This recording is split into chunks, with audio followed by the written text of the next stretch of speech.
ಯಾವುದೋ danger zone ಅಂತ ಹಾಕಿದ್ದಾರೆ. ಬಟ್ ಸ್ಟಿಲ್ ನಾವು ಇಲ್ಲಿ ಬಂದಿದ್ದೀವಿ. ಟೀ ಹಾಕೊಳ್ಳೇಬೇಕು ಅಂದಿದ್ದಾರೆ ನೋಡಿ. ವಿಸಿಟ್ ಮಾಡ್ತಿದ್ರು ಅಂದರೆ ದೇವಸ್ಥಾನ ಇಟ್ಕೊಂಡು ಬರ್ಬೋದು ಪ್ಲಾನಲ್ಲಿ. ಬಟ್ ಮತ್ತೆ ಸೀ ಫುಡ್ ಜಾಸ್ತಿ ಇರುತ್ತೆ, ಸೊ ಹಾಗಾಗಿ ಸ್ವಲ್ಪ ಪ್ರಾಬ್ಲಮ್ ನಮಗೆ ತಿನ್ನಕ್ಕೆ. ನೋರ್ there teasings of India.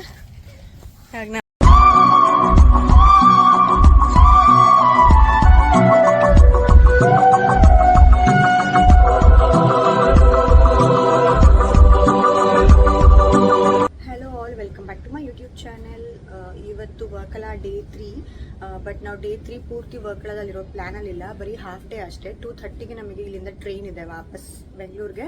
So ನಾವು ಲಾಸ್ಟ್ ಹಾಫ್ ಡೇ ಇರೋದ್ರಿಂದ ನಾವು ಇಲ್ಲಿ ಟೆಂಪಲ್ಸ್ ಕವರ್ ಮಾಡಬೇಕು ಅಂದ್ಕೊಂಡಿದ್ದೀವಿ.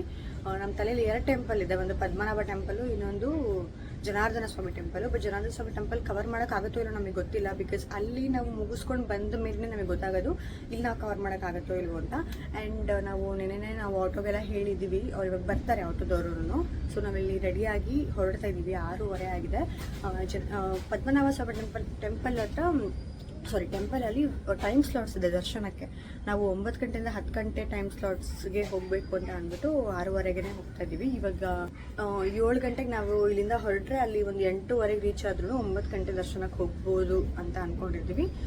ಸೊ ಅಲ್ಲಿಂದ ಬಂದ ಮೇಲೆ ಜನಾರ್ದನ ಸ್ವಾಮಿ ಟೆಂಪಲ್ ಹೋಗ್ಬೋದಾ ಇಲ್ವಾ ಅಂತ ಅಂದ್ಬಿಟ್ಟು ನೋಡಬೇಕು. ಸೊ ಅಷ್ಟೇ ಆಗಿತ್ತು ಇವಾಗಿನ ತನಕ ಅಪ್ಡೇಟ್. ಇವಾಗ ಮುಂದೆ ಹೋಗ್ತಾ ಹೇಗೆ ಹೋಗ್ತೀವಿ ಏನು ಕತೆ ಅಂತ ತೋರಿಸ್ತೇವೆ.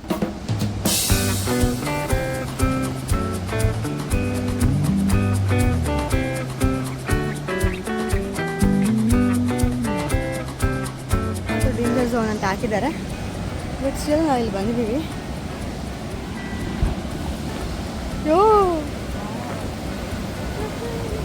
ವಾವ್, ಸಕ್ಕತ್ತಾಗಿದೆ.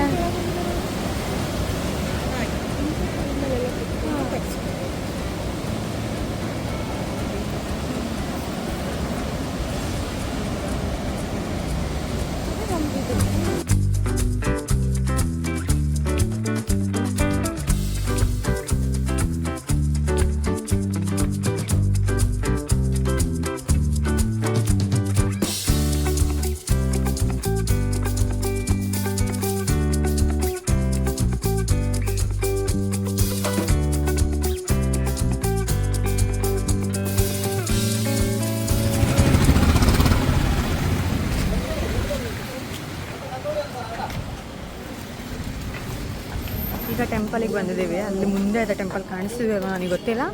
ಮುಂದೆ ಹೋಗ್ತಾ ತೋರಿಸ್ತೀನಿ. ಓ ಉದ್ದಂಗೆ ಗೊತ್ತಿಲ್ಲ. ಈಗ ದೇವಸ್ಥಾನಕ್ಕೆ ಬಂದಿದ್ದೀವಿ. ಇಲ್ಲಿ ನಾವು ಚುಡಿ ಅಂದರೆ ಕುರ್ತಾ ಅಷ್ಟೇ ಹಾಕೊಂಡ್ಬಂದಿರೋದಕ್ಕೆ ಧೋತಿ ಹಾಕೊಳ್ಳೇಬೇಕು ಅಂದಿದ್ದಾರೆ ನೋಡಿ.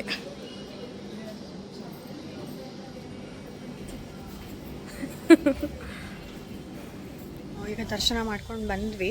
ಆ್ಯಕ್ಚುಲಿ ಅಲ್ಲಿ ಹತ್ರನೇ ನಮಗೆ ಮೊಬೈಲ್ ಓಪನ್ ಮಾಡೋಕ್ಕೆ ಬಿಡಲಿಲ್ಲ.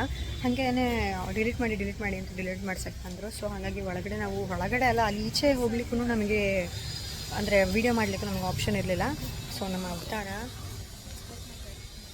ಈ ಥರ ಮಾಡಿದ್ದಾರೆ. ಸೊ ಧೋತಿ ಹಾಕ್ಕೊಳ್ಳೇಬೇಕು. ಯಾರಾದರೂ ಸ್ಕರ್ಟ್ ಹಾಕ್ಕೊಂಡು ಮೇಲೆ ಟಾಪ್ ಹಾಕ್ಕೊಂಡು ಬರ್ತೀರಂದರೆ ಅಲೋ ಇದೆ.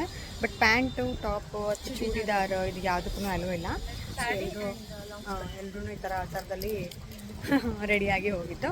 ಬಟ್ ಒಂಥರ ಒಳ್ಳೆ ಎಕ್ಸ್ಪೀರಿಯನ್ಸ್, ಒಂಥರ ಡಿಫ್ರೆಂಟ್ ಎಕ್ಸ್ಪೀರಿಯನ್ಸ್. ನಾವು ಯಾರು ಪಂಚೆ ಥರ ಉಟ್ಕೊಂಡು ಪಂಚೆ ಉಟ್ಕೊಂಡು ನಾವು ಯಾವತ್ತೂ ಎಲ್ಲೂ ಹೋಗಿಲ್ಲ ದೇವಸ್ಥಾನಕ್ಕೆ.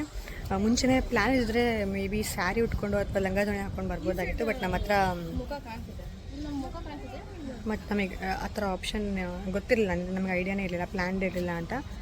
ಸೊ ಓವರಾಲ್ ಎಕ್ಸ್ಪೀರಿಯನ್ಸ್ ಚೆನ್ನಾಗಿತ್ತು. ದೇವ್ರ ದರ್ಶನ ಚೆನ್ನಾಗಾಯಿತು. ಒಳಗಡೆ ಮಾನ್ಯುಮೆಂಟ್ಸು, ಸ್ಟ್ರಕ್ಚರ್ಸು ಎಲ್ಲ ತುಂಬ ಚೆನ್ನಾಗಿದೆ. ಯಾವುದೋ ವಾರ್ಕಳ ವಿಸಿಟ್ ಮಾಡ್ತಾಯಿದ್ರು ಅಂದರೆ ದೇವಸ್ಥಾನ ಇಟ್ಕೊಂಡು ಬರ್ಬೋದು ಪ್ಲ್ಯಾನಲ್ಲಿ. ಬಟ್ ಮುಂಚೆನೇ ನೀವು ಔಟ್ಫಿಟ್ನ ಪ್ಲ್ಯಾನ್ ಮಾಡ್ಕೊಂಡು ಬನ್ನಿ, ನಮ್ಮ ಥರ ಎಡವಟ್ಟು ಮಾಡ್ಕೋಬೇಡಿ ಅಷ್ಟೇ. ಲಂಗಾನೋ ಅಥವಾ ಸ್ಯಾರಿನೋ ಅಥವಾ ಪ್ರಾಪರಾಗಿ ಕೇರಳ ಸ್ಟೈಲಲ್ಲಿ ಬನ್ನಿ, ಚೆನ್ನಾಗಿರುತ್ತೆ. ಸೊ ಇವಾಗ ದರ್ಶನ ಮುಗಿಸ್ಕೊಂಡು ನಾವು ಎದುರುಗಡೆನೇ ವೆಜ್ ಹೋಟೆಲ್ ಇತ್ತು, ನಾವು ಅದಕ್ಕೆ ಬಂದ್ವಿ. ಆ್ಯಕ್ಚುಲಿ ಇಲ್ಲಿ ವೆಜ್ ಹುಡ್ಕೋದು ಭಾರಿ ಕಷ್ಟ ಇದೆ ಈ ವರ್ಕಳದಲ್ಲಿ, ಬಿಕಾಸ್ ಎಲ್ಲ ಮಿಕ್ಸ್ಡ್ ಇರುತ್ತೆ. ಆ್ಯಂಡ್ ಇಲ್ಲಿ ಮೇಯ್ನಾಗಿ ಅಂತಂದರೆ ಎಲ್ಲ ಹೋಟೆಲ್ಸಲ್ಲೂ ಎಲ್ಲ ರೆಸ್ಟೋರೆಂಟ್ಸಲ್ಲೂ ಬೀಫ್ ಇರುತ್ತೆ. ಅದೇನೋ ಒಂಥರ ಕಂಫರ್ಟೇ ಅನಿಸಲ್ಲ. ಅದರಲ್ಲೂ ಎಲ್ಲಿ ಮತ್ತು ಸೀ ಫುಡ್ ಜಾಸ್ತಿ ಇರುತ್ತೆ. ಸೊ ಹಾಗಾಗಿ ಸ್ವಲ್ಪ ಪ್ರಾಬ್ಲಮ್ ನಮಗೆ ತಿನ್ನೋಕ್ಕೆ. ಅಂದರೆ ಹೀಗೆ ಬರೀ ಅದ್ರದ್ದೇ ಸ್ಮೆಲ್ ಇರುತ್ತೆ, ಅದೆಲ್ಲ ಅಡ್ಜಸ್ಟ್ ಆಗೋಲ್ಲ. ಸೊ ಹಾಗಾಗಿ ಎದುರುಗಡೆನೇ ಒಂದು ವೆಜ್ ಹೋಟೆಲ್ ಸಿಕ್ತು ಅಂತ ಬಂದ್ವಿ. ಸೊ ಈಗ ಪದ್ಮನಾಭ ಟೆಂಪಲ್ ದರ್ಶನ ಮುಗಿಸ್ಕೊಂಡು ವಾಪಸ್ ಬಂದು ಅಲ್ಲೇ ಎದುರುಗಡೆನೇ ವೆಜ್ ಹೋಟೆಲ್ ಇತ್ತು, ಅನ್ನಪೂರ್ಣ ಅಂತ ಅಂದ್ಬಿಟ್ಟು ಅಲ್ಲಿ ಹೋಗಿ ಚೆನ್ನಾಗಿ ತಿಂದು ಬಂದಿದ್ದು. ಬಿಕಾಸ್ ವಾರಕಾಳದಲ್ಲಿ ನಮಗೆ ವೆಜ್ ಹೋಟೆಲ್ ಸಿಗ್ತಾನೆ ಇರಲಿಲ್ಲ. 2-3 ದಿನದಿಂದ ಹೋಗ್ಬಿಡ್ತು. ನಾರ್ತ್ ಇಂಡಿಯನ್ ಫುಡ್ ತಿಂದು ನಮಗೆ ಪ್ರಾಪರಾಗಿ ದೋಸೆ ಗೀಸೆ ಎಲ್ಲ ಬೇಕಾಗಿತ್ತು. ಸೊ ಇವತ್ತು ದೋಸೆ ಪೂರಿ ಎಲ್ಲ ತಿನ್ಕೊಂಡು ಬಂದಿದ್ದು ಆಯಿತು. ದೇವಸ್ಥಾನದ ಬಗ್ಗೆ ಹೇಳಬೇಕನ್ನೋದೇ ಆದರೆ ನಿಮಗೆ ಅಲ್ಲಿ ಆನ್ಲೈನ್ ಪೇಮೆಂಟ್ ಇರೋದಿಲ್ಲ. ಅಂದರೆ ನೀವು ಕೆಳಗಡೆ ಧೋತಿ ಹಾಕಲೇಬೇಕಾಗತ್ತೆ. ನೀವು ಕುರ್ತಾ ಹಾಕ್ಕೊಂಡು ಬಂದರೆ ಅಥವಾ ಪ್ಯಾಂಟ್ ಶರ್ಟ್ ಹಾಕ್ಕೊಂಡು ಬಂದರೆ ಅದಕ್ಕೆ ನಿಮಗೆ ಆಯಿತು. ಆನ್ಲೈನ್ ಮಾಡಿದ್ರು. ಹೇಳ್ರಿ, ನೀವು ಹೇಳ. ಆನ್ಲೈನ್ ಕೌಂಟರ್ ಇಲ್ಲ, ಕ್ಯಾಶ್ ಅಂತ ಇದೆ. ಸ್ಯಾರಿ ಮತ್ತು ಸ್ಕರ್ಟ್ಸು ಅಥವಾ ಲೆಹಂಗಾ ಈ ಥರ ಅಷ್ಟೇ ಅಲೋ ಇದೆ. ಚೂಡಿದಾರ್ ಹಾಕೋಬೋದು, ಬೇರಿಗೂ ಕೂಡ ಧೋತಿ ಹಾಕೋಬೇಕು. ಪ್ಯಾಂಟ್ ಏನಾದರೂ ಇದ್ದರೆ ಧೋತಿ ಕಂಪಲ್ಸರಿ. ಹುಡುಗಿಗೂ ಧೋತಿ ಅವೈಲೇಬಲ್ ಇದೆ. ಹಾಂ, ಧೋತಿಗೆ ಒಂದು ಧೋತಿಗೆ ಎಷ್ಟು? 80. ಓಕೆ, ಒಂದು ಧೋತಿ 80 ರುಪೀಸು. ಈ ಥರ ಇರುತ್ತೆ. ನಾನು ಇಲ್ಲಿ ಪಿಕ್ ಹಾಕ್ತೀನಿ, ನಾವು ಯಾವ ಥರ ಹಾಕೊಂಡಿದ್ವಿ ಅಂತ ಅಂದ್ಬಿಟ್ಟು ಇಲ್ಲಿ ಪಿಕ್ ಹಾಕ್ತೀನಿ. ಆ್ಯಂಡ್ ನೀವು ಏನಾದರೂ ಬ್ಯಾಗ್ ತಂದಿದ್ದೀರಾ, ಮೊಬೈಲ್ಸ್ ಎಲ್ಲ ಒಳಗಡೆ ಅಲೋ ಇಲ್ಲ. ನೀವು ಏನಾದರೂ ಬ್ಯಾಗ್ ತಂದಿದ್ದೀರಾ, ಅದು ಇದು ಮತ್ತು ಡಿಜಿಟಲ್ ಗಡಿಯಾರ ವಾಚ್ ಹಾಕ್ಕೊಂಡಿದ್ದೀರಾ ಅಂತ ಅನ್ನೋದಾದರೆ ನೀವು ಅದನ್ನೆಲ್ಲನೂ ಅಲ್ಲಿ ರೂಮಲ್ಲಿ ಇಟ್ಬಿಟ್ಟು ಹೋಗಬೇಕು. ಏನು ರೂಮ್ ಅದು? Cloak room. ಅಲ್ಲಿ ನೀವು ಇಟ್ಬಿಟ್ಟು ಹೋಗಬೇಕು, ಸ್ಟೋರ್ ಮಾಡಿಬಿಟ್ಟು ಹೋಗಬೇಕು. ಆ್ಯಂಡ್ ಒಳಗಡೆ ಮಾನ್ಯುಮೆಂಟ್ಸು ಅಥವಾ ದೇವಸ್ಥಾನ ನೋಡ್ಲಿಕ್ಕೆ ತುಂಬ ಚೆನ್ನಾಗಿದೆ. ಒಂದು ಸ್ವಲ್ಪ ಕ್ಯೂ ಅಲ್ಲಿ ನಿಲ್ಬೇಕಾಗತ್ತೆ. ಹಾಂ, ಪೀಸ್ಫುಲ್ ಆಗಿದೆ.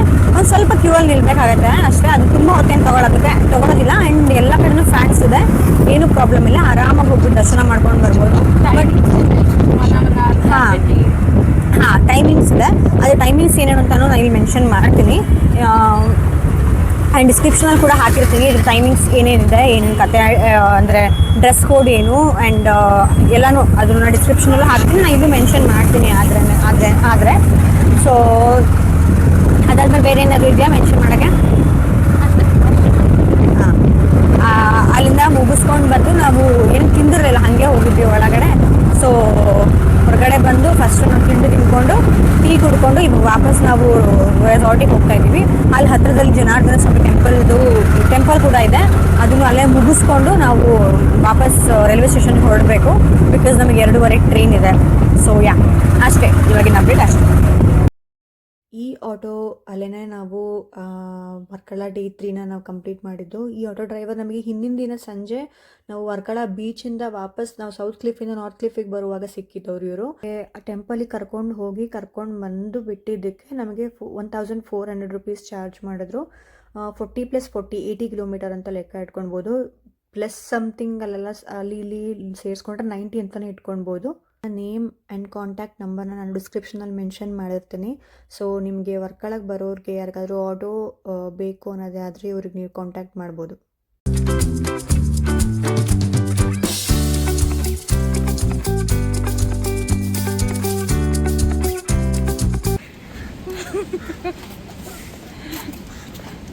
ಆಯ್ತು, ನಿಂತ್ಕೊ ಹೋಗ್ಲಿ. ಅದ್ಯಾಕೆ ಹಂಗೆ ನೋಡೋಕ್ತೀಯಾ? ಅದ್ಯಾಕೆ ಹಂಗೆ ನೋಡೋಗ್ತಿದ್ಯಾ?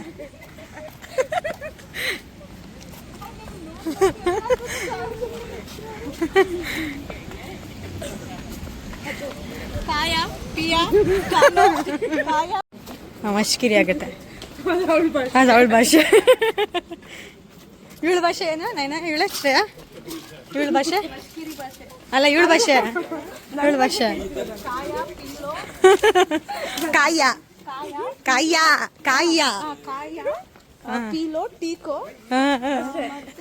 ಹಿಂದಿನ ಸಾಯಿಸೋದಂದ್ರೆ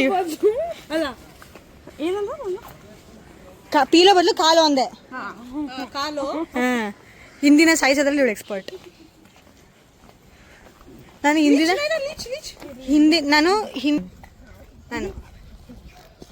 ಹಿಂದಿಗೆ ಮರು ಜನ್ಮ ಪುನರ್ಜನ್ಮ ಕೊಡ್ತೀನಿ ಹಿಂದಿಗೆ. ಹಾಂ, ಸೊ ಇವಾಗ ನಾವು ಮತ್ತೆ ರೆಸಾರ್ಟಿಗೆ ಬಂದಿದ್ದೀವಿ. ಇವಾಗ ಚೆಕ್ಔಟ್ ಮಾಡಬೇಕು. ಸುಣ್ಣಾಗಿ ಫುಲ್ ಟಯರ್ಡ್ ಆಗೋಗ್ಬಿಟ್ಟಿದೆ.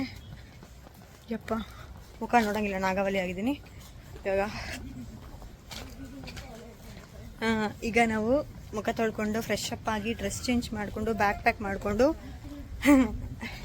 ಚೆಕ್ಔಟ್ ಮಾಡಬೇಕು. Ignore their teasings of India. ಹಾಗೆ ನಾವು ಇದೆಲ್ಲ ಮಾಡಿ ಫ್ರೆಶ್ ಇದೆಲ್ಲ ಫ್ರೆಶ್ ಆಯ್ತು. ನಾನು ಕಟ್ ಮಾಡ್ತೀನಿ, ಮತ್ತೆ ಮಾಡ್ತೀನಿ. ಇವರೆಲ್ಲ ನನಗೆ ಡಿಸ್ಟರ್ಬ್ ಮಾಡ್ತಾಯಿದ್ರು.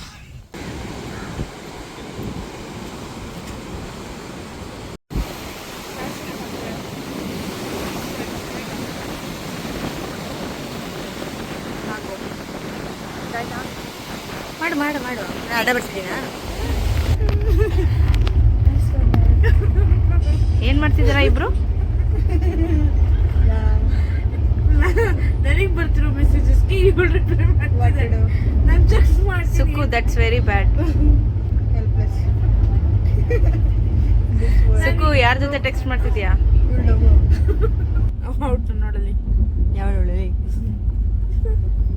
ವರ್ಕಳ ಡೇ 3ಯಲ್ಲಿ ನಾವು ಬರೀ ಅರ್ಧ ದಿನ ಕಳೆದಿರೋದ್ರಿಂದ ಜಾಸ್ತಿ ಏನು ಕಂಟೆಂಟ್ ಇರಲಿಲ್ಲ ನಾವು ಶೂಟ್ ಮಾಡಲಿಕ್ಕೆ. ಅದಾದಮೇಲೆ 2 ವಾರ ಆದಮೇಲೆ ನಾವು ಬರೀ ಟ್ರೈನಲ್ಲಿ ಟೈಮ್ ಸ್ಪೆಂಡ್ ಮಾಡಿದ್ದೇ ಆಗಿದ್ದು. ನಾವು ಇವಾಗ ಏನು ಆಟ ಆಡ್ತಾಯಿದ್ವಿ, ಬರೀ ಇಂಥವೇ ಆಟ ಆಡ್ಕೊಂಡು ಟೈಮ್ ಸ್ಪೆಂಡ್ ಮಾಡಿದ್ವಿ ಮತ್ತು ಹರಟೆ ಹೊಡ್ಕೊಂಡು ಟೈಮ್ ಸ್ಪೆಂಡ್ ಮಾಡಿರೋದು. ಆ್ಯಂಡ್ ನಾವು ಮಾರನೇ ದಿನ ಬೆಳಗ್ಗೆ ರೀಚ್ ಆಗೋಷ್ಟೊತ್ತಿಗೆ ತುಂಬ ಲೇಟ್ ಆಗಿಬಿಟ್ಟಿತ್ತು ಟ್ರೈನು. ಆ್ಯಕ್ಚುಲಿ ನಾವು ರೀಚ್ ಆಗೋಷ್ಟೊತ್ತಿಗೆ 10:30 11 ಆಗಿಬಿಟ್ಟಿತ್ತು. ಫುಲ್ಲು ಸುಸ್ತಾಗಿ ಹೋಗಿತ್ತು. ಸೊ ಇದಾಗಿತ್ತು ಇವತ್ತಿನ ವಿಡಿಯೋ. ಈ ವಿಡಿಯೋ ನಿಮಗೆ ಇಷ್ಟ ಆಗಿದ್ರೆ ದಯವಿಟ್ಟು ಲೈಕ್ ಮಾಡಿ, ಶೇರ್ ಮಾಡಿ, ಸಬ್ಸ್ಕ್ರೈಬ್ ಮಾಡಿ, ತುಂಬ ಜಾಸ್ತಿ ಪ್ರೀತಿ ಮಾಡಿ ಅಂತ ಹೇಳ್ತಾ ಮುಂದಿನ ವಿಡಿಯೋದಲ್ಲಿ ಸಿಗ್ತೀನಿ. ಅಲ್ಲಿವರೆಗೂ ಟಾಟಾ.